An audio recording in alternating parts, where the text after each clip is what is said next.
pendant 3 ans, c'est une manne financière qui avoisine, pratiquement beaucoup plus de milliards, qui n'a jamais été reversée.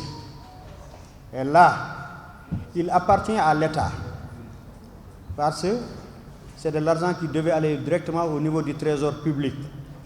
Ça n'a jamais été reversé.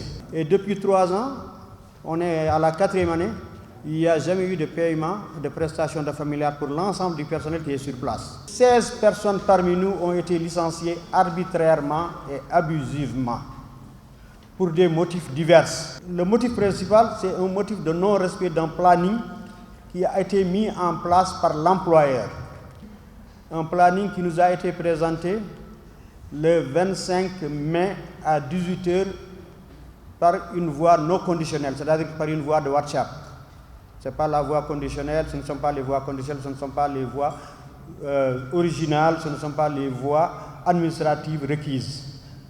Mais néanmoins, pour nous dire qu'il y a un nouveau planning et que ce planning doit être appliqué le lendemain à partir de 8 h du matin.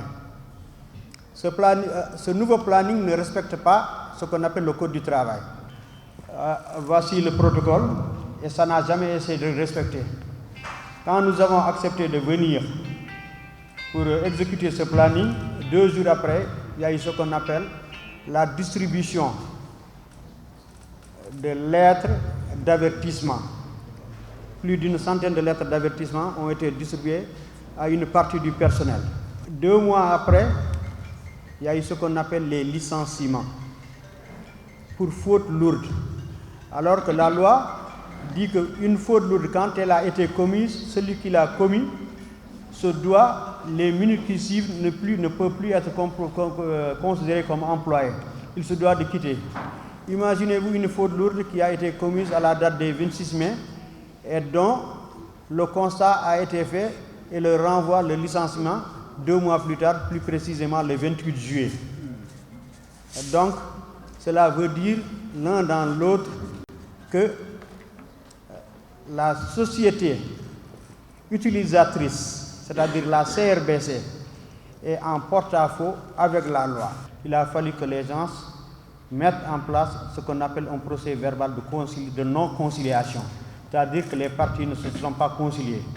Et maintenant, ce procès verbal de non-conciliation nous a ouvert, de par la législation du travail, pour la mise en place d'un préavis de grève. Quand on dépose une lettre de préavis à la date du 10, son deadline, plus particulièrement, ce sera le 9. Comme vous le savez, le 9 septembre coïncidera à 1 semaine du début des activités du Grand Magal. Et là, nous nous gardons de la suite à donner par rapport à ça, si toutefois rien ne bouge. Donc vous voyez que c'est le pays qui va bouillonner à ce moment. Et aujourd'hui, là où nous sommes, il y a eu, beaucoup de palabres, mais nous restons unis comme un seul homme pour défendre nos droits. Et nous disons encore une fois de plus qu'au moment où nous vous parlons, que nous réclamons nous réclamons immédiatement la réintégration de tous nos camarades licenciés. Nous réclamons aussi le paiement de tous nos droits et avantages. Et nous réclamons des CDI à l'ensemble du personnel qui a eu à travailler et qui est sur place.